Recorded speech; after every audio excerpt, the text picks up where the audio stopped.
আমরা অনেকেই আছি পাপ ছাড়তে চাই, কিন্তু তওবা করি আবারও পাপ হয়ে যায়, আল্লাহর কাছে মাপ চাই, লজ্জিত হই, আবারও অপরাধটা হয়ে যায়। ঠিক না ভাই? ঠিক। প্রথম কথা হলো ভাইরা আমার, এর জন্য নিরাশ হলে চলবে না। কারণ আমাদের মালিক, আমাদের আল্লাহ, আমাদের পালনকর্তার একটা গুণবাচক নাম আছে গফফার। একটা গুণবাচক নাম আছে ভাই, গফফার। গফফার শব্দের অর্থ হলো যিনি বারবার মানুষকে ক্ষমা করেন, রিপিটেডলি মানুষকে ফরগিভ করেন, মাফ করেন, ক্ষমা করেন। গফফার মানে একবার মাফ করেন, তিনি গফফার নন, মহা ক্ষমাশীল, বারবার তিনি ক্ষমা করেন। অর্থাৎ বান্দা একবার তওবা ভঙ্গ হয়েছে, আল্লাহর কাছে মাফ চেয়েছে, আল্লাহ মাফ করেন। আবারও ভঙ্গ হয়ে গেছে, আবারও আল্লাহর কাছে লজ্জিত হয়ে মাফ চেয়েছে, আল্লাহ তাআলা আবারও ক্ষমা করেন। কিন্তু আল্লাহ তাআলা বারবার ক্ষমা করেন, এই কথা জানার পর কোনো মানুষ যদি ঠান্ডা মাথায় অপরাধ করে, পাপের কাজ করে, সে জানে যে আল্লাহ তাআলা তো বারবার ক্ষমা করবে, অতএব আমি তো অপরাধ করতেই থাকবো। এটা যদি কেউ করে, তাহলে এই ব্যক্তিকে আল্লাহ তাআলা বারবার ক্ষমা করবে কিনা সেটা নিয়ে সন্দেহ করার যথেষ্ট সুযোগ আছে। কারণ এটা হলো বেপরোয়া ভাবের কারণে হয়, হয়ে গেছে নিজের অজান্তে, ভুলে, কিংবা শয়তানের প্ররোচনায় প্ররোচিত হয়ে, প্রবৃত্তির তাড়নায় তাড়িত হয়ে গেছে, মন করায় ফেলছে কাজটা।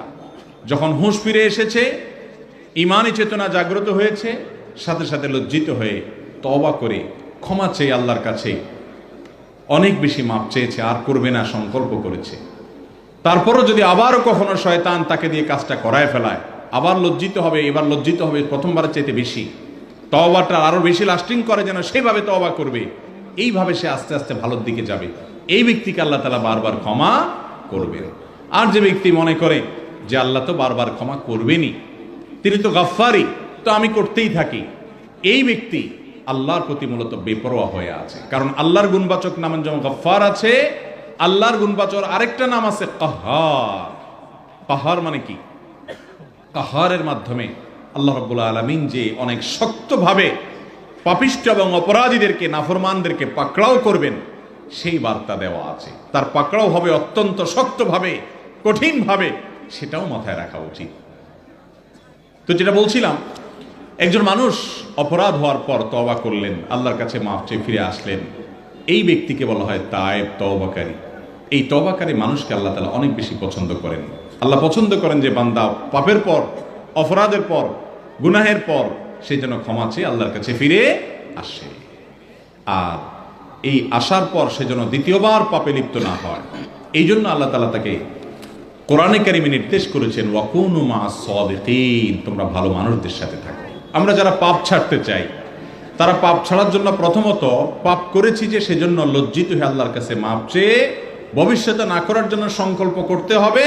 আর সবচেয়ে বড় কাজ সেটি হলো ভালো মানুষ হওয়ার জন্য পাপের পরিবেশ ছাড়তে হবে। কি ছাড়তে হবে ভাই? পাপের পরিবেশ ছাড়তে হবে।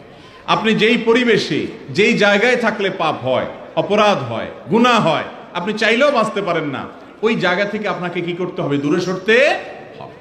কারণ অপরাধের জায়গায় দাঁড়িয়ে থাকলে, আগুনের পাশে দাঁড়িয়ে থাকলে আগুনের ছোঁয়া লাগবে। ঠিক না ঠিক? আগুনের পাশে যদি আপনি থাকেন, তাহলে আগুনের ছোঁয়া লাগবে না? লাগবে।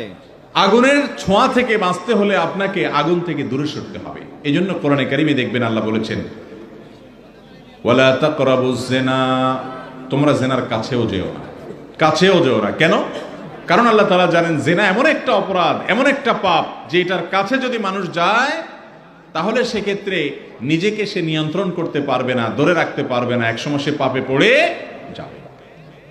এই জন্য আমরা যারা ভালো হতে চাই, আমরা যারা সৎ পথে আসতে চাই, আমরা যারা আল্লাহর নেককার বান্দা হতে চাই, আমরা যারা তাদের তওবাটাকে স্ট্রং করতে চাই, আমরা যারা জান্নাতের পথে যেতে চাই, সেই মানুষগুলোর যে কাজটা করতে হবে তা হলো ভালো পরিবেশে যেতে হবে। বিশেষ করে ফিতনা সংকুল এই সময়, যখন চতুর্দিকে শুধু ফিতনা আর ফিতনার জোয়ার চলছে, এই টাইমটাতে ভালো মানুষ হিসাবে আমরা যদি বাঁচতে চাই, জান্নাতি পরিবেশ এবং ভালো মানুষের সোহবত, সান্নিধ্য, সাহচর্য, এটার কোনো বিকল্প হতে